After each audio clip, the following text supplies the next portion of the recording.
વાત કરીએ સુરેન્દ્રનગરની તો સુરેન્દ્રનગરના ધ્રાંગધ્રા તાલુકાના બૈસાગઢ ગામે નવજાત ત્યજી દીધેલ બાળક મળી આવ્યું છે।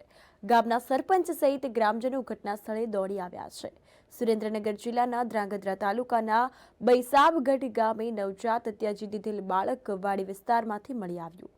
તેની જાણ થતાં જ ગામના સરપંચ સહિત ગ્રામજનો દોડી ગયા હતા। આ બાળકને 108 દ્વારા ધ્રાંગધ્રા સરકારી હોસ્પિટલ ખાતે સારવાર અર્થે ખસેડવામાં આવ્યું અને આ ઘટનાની જાણ થતાં ધ્રાંગધ્રા તાલુકા પોલીસ કાફલો હોસ્પિટલ ખાતે દોડી આવ્યો।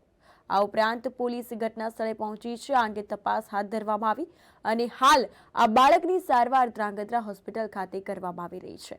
ધ્રાંગધ્રા તાલુકામાં નવજાત બાળકને ત્યજી દેવાનો કિસ્સો અગાઉ પણ સામે આવ્યો હતો। કઠોર અને પાપ છુપાવતા આવા ન ગુનાઓને પોલીસે પકડીને કાયદાનું ભાન કરાવવું જોઈએ, જેથી આવા શિશુ ત્યજી દેવાના કિસ્સા પ્રકાશિત ન થાય। બૈસાબગઢ માજી સરપંચ અત્યારે હાલ સુરેન્દ્રનગર જિલ્લા યુવા મોરચાના ઉપપ્રમુખ તરીકે હું જવાબદારી સંભાળું।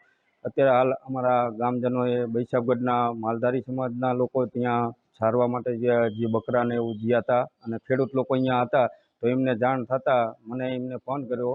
એ જાણ મેં બાળકનું ત્યાં વાર્ષિક બાળક છે તો એથી મેં 108ને જાણ કરેલી અને 108ની સુવિધા મારફતે બાળકને બચાવવામાં પણ પ્રયત્ન થઈ ગયો। કોઈ વાર્ષિક બાળક ફેંકી ગયેલું જણાવવા મળ્યું છે અને ત્યાં અત્યારે ગામ લોકો અમે બધા સરપંચો સહિત લોકો, ભરતભાઈ સરપંચ તથા અમારા ભાવેશભાઈ તથા માલધારી સમાજના આગેવાનો, દરેક સમાજના આગેવાનો ત્યાં પહોંચી ગયા હતા સ્થળ ઉપર લાવી અને ત્યાં તપાસ પણ ચાલુ છે અત્યારે।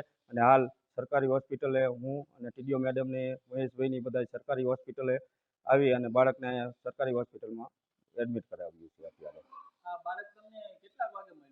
બાળક અમને 1 વાગ્યાની આસપાસ માલધારી સમાજના લોકો બકરા ચારતા હતા એ સીમમાં, તો એમને રડવાનો અવાજ આવ્યો એટલે એમને જાણ કરી। અહીંયા ખેડૂત અહીંયા હતા એમને બોલાયા, પછી ભાવેશભાઈ અને વિપુલભાઈની બધા મને ફોન આવ્યો કે અહીંયાથી બાળક છે, એટલે મેં મારફતે 108ને ફોન કર્યો।